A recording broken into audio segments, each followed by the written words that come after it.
ଶନିଦେବଙ୍କ ଓଲଟା ଚଳନ, ଏହି ରାଶିଙ୍କ ବୃଦ୍ଧି ହେବ ଖର୍ଚ୍ଚ, ହ୍ରାସ ପାଇବ ଆୟ। ବନ୍ଧୁଗଣ ନମସ୍କାର, ମୁଁ ଦେବେଶ ଦାସ ଆପଣଙ୍କୁ ସ୍ୱାଗତ କରୁଛି ମୋ ଚ୍ୟାନେଲ ମସ୍ତି ଟାଇମକୁ।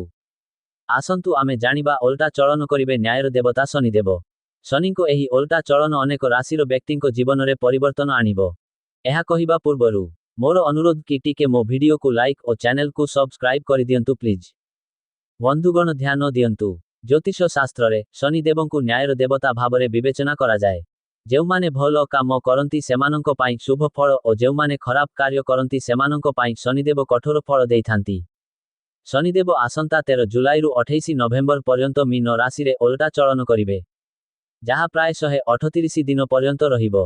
ଶନିଙ୍କ ଏହି ଓଲଟା ଚଳନ ଜୀବନରେ ଅନେକ ପରିବର୍ତ୍ତନ ଆଣିଥାଏ ଏବଂ ଏହାକୁ ବହୁତ ଗୁରୁତ୍ୱପୂର୍ଣ୍ଣ ବୋଲି ବିବେଚନା କରାଯାଏ।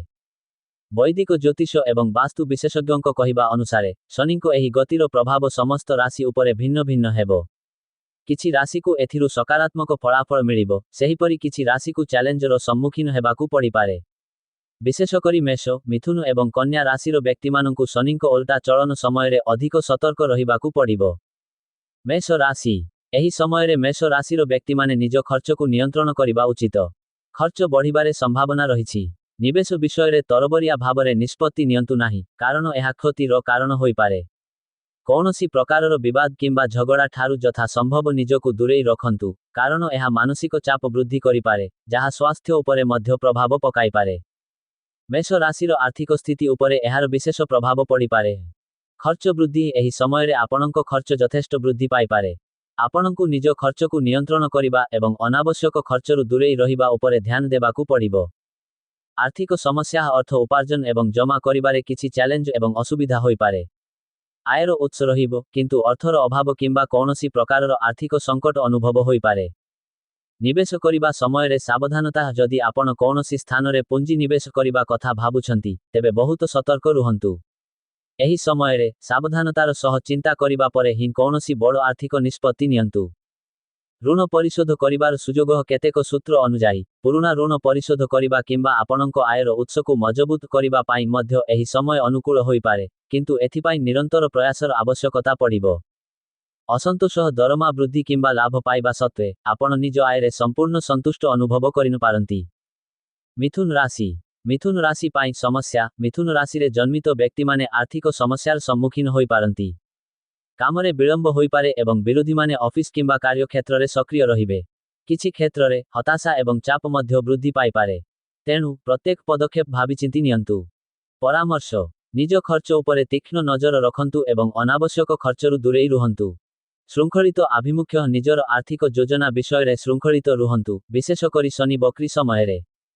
ଚିନ୍ତାଶୀଳ ନିବେଶ, କୌଣସି ବଡ଼ ଆର୍ଥିକ ନିଷ୍ପତ୍ତି ନେବା ପୂର୍ବରୁ ଜଣେ ବିଶେଷଜ୍ଞଙ୍କ ପରାମର୍ଶ ନିଅନ୍ତୁ ଏବଂ ଆପଣଙ୍କ ଅନୁସନ୍ଧାନ କରନ୍ତୁ। କଠିନ ପରିଶ୍ରମ ଏବଂ ଧୈର୍ଯ୍ୟ, କ୍ୟାରିୟରରେ ଚ୍ୟାଲେଞ୍ଜର ସମ୍ମୁଖୀନ ହେବା ପାଇଁ କଠିନ ପରିଶ୍ରମ ଏବଂ ଧୈର୍ଯ୍ୟର ଆବଶ୍ୟକତା ପଡ଼ିବ।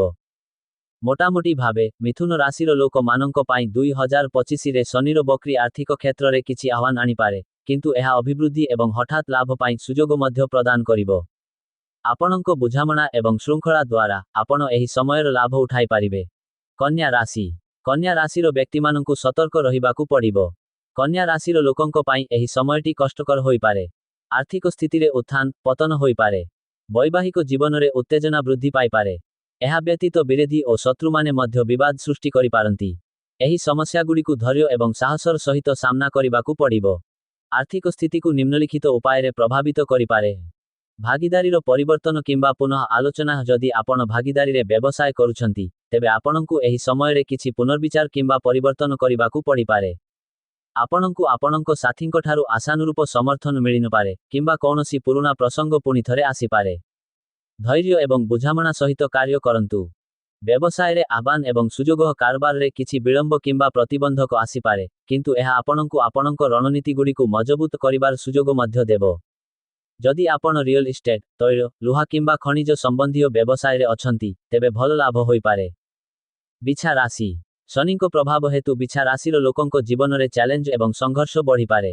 କ୍ୟାରିୟରରେ ସଫଳତା ପାଇବା ପାଇଁ ଅତିରିକ୍ତ କଠିନ ପରିଶ୍ରମ ଏବଂ ଧୈର୍ଯ୍ୟ ଆବଶ୍ୟକ ହେବ। ବୈବାହିକ ଜୀବନରେ ମଧ୍ୟ ଉତ୍ତେଜନା ସୃଷ୍ଟି ହେବାର ସମ୍ଭାବନା ଅଛି, ତେଣୁ ପାରସ୍ପରିକ ବୁଝାମଣା ଏବଂ ଯୋଗାଯୋଗ ବଜାୟ ରଖିବା ଗୁରୁତ୍ୱପୂର୍ଣ୍ଣ। ଧନୁ ରାଶି, ଏହି ସମୟରେ ଧନୁ ରାଶିର ଲୋକଙ୍କ ପାଇଁ ଧୈର୍ଯ୍ୟ ଏବଂ ବୁଝାମଣା ସହିତ କାମ କରିବା ସବୁଠାରୁ ଗୁରୁତ୍ୱପୂର୍ଣ୍ଣ ହେବ। ଜୀବନରେ ସ୍ଥିରତା ବଜାୟ ରଖିବା ପାଇଁ ଆପଣଙ୍କର ଚିନ୍ତାଧାରା ଏବଂ ଭାବନାକୁ ସନ୍ତୁଳିତ ରଖନ୍ତୁ। ଶୀଘ୍ର ଏବଂ କ୍ରୋଧରେ ନିଆଯାଇଥିବା ନିଷ୍ପତ୍ତି କ୍ଷତି ପହଞ୍ଚାଇପାରେ, ତେଣୁ ସବୁକିଛି ଭାବିଚିନ୍ତି କରନ୍ତୁ। ଧନ୍ୟବାଦ।